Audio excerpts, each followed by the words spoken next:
Dear ladies and gentlemen, I would like to give you some information about our research during the last years about medical plants and plant extracts for the treatment of dementia. The work was done during the last years in different locations. First we started at the University of Rostock in 2005 and later at the University of Magdeburg, and currently our lab is located at the University of Oslo.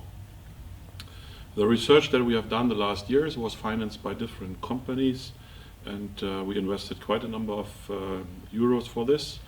And additionally, we got support for our research from research organizations, funding organizations from Germany or other countries. I would like to start to explain what a dementia is, a little bit in detail to give you an overview. Every 4 seconds, a new patient is diagnosed with Alzheimer's disease in the world. It's quite a number of patients that we will have in future. The lowest estimations are 35 million in 2030, and the highest estimations are 135 million in 2030. So that is quite a substantial number, which will lead to even more problems than we have now. What is dementia? Dementia is a collection term for different diseases, and those diseases have problems in different cognitive functions, and 2 of those cognitive functions have to be irreversibly disturbed. For example, the memory, we call this amnesia; speech, especially the understanding and also the speaking, we call this aphasia; and we have, for example, purpose of actions, which we call apraxia, or the inability to interpret sensations, visual sensations, tactile sensations, or others. Often patients have additionally other problems like visoconstructive functional problems with orientation, for example, in the room, orientation in town. And when frontal brain functions start to hamper, the patients start with emotional problems, problems in problem solving, cognition problems, language problems, judgment problems. All those problems lead to changes in the social and professional life of the patients depending on their age. Those functions are dependent on certain brain locations. We have the frontal brain, for example, where we have changes in certain diseases, also in Alzheimer's disease. These frontal brain lesions come usually a bit later. Alzheimer's disease starts more here in the temporal lobe, where we have short-term memory, also speech problems, and finally ends up in locations like here in the visual cortex and the occipital lobe. But I will go into details a little bit later. What are those changes? We have, for example, this constructive apraxia. This is a patient that had to paint dice here. You see the patient is still able to draw this, but has severe problems, and the more the disease proceeds, the more problems the patient gets.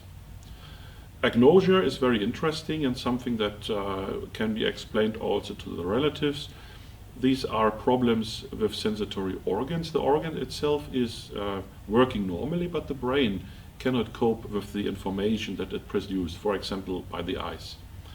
And the patient can have visual problems, tactile problems, or face recognition problems. This is especially a problem in relative care with patients, and the patients do not recognize the relatives anymore. The clock agnosia is used in diagnostics, and the patients have to paint a clock and to recognize the right location. Here's one example of visual agnosia, and perhaps you can guess what this is. I can give you some more hints.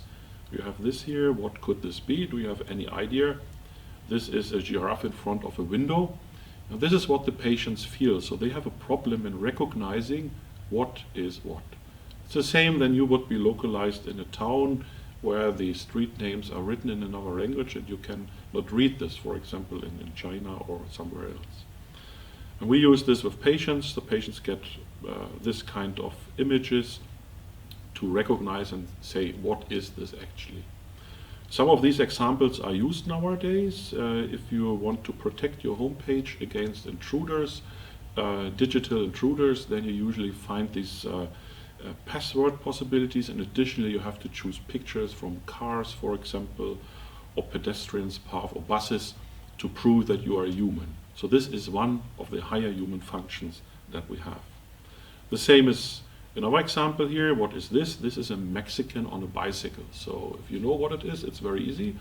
But as long as you have no information, you have the status of agnosia. And this is what the patients have. So they have a look at something and they cannot recognize what is this actually. Now this is true for visual things and also for speech or for written things, so they cannot recognize the meaning of something. Here's an example of the clock test, and this clock test shows you the development during the phases of the disease, starting here at the left top where the patient is nearly normal, drawing a clock at 10 after 11, and finally in later stages of the disease the patient ends up to have severe problems in drawing a clock, so it's getting very simplified in the end.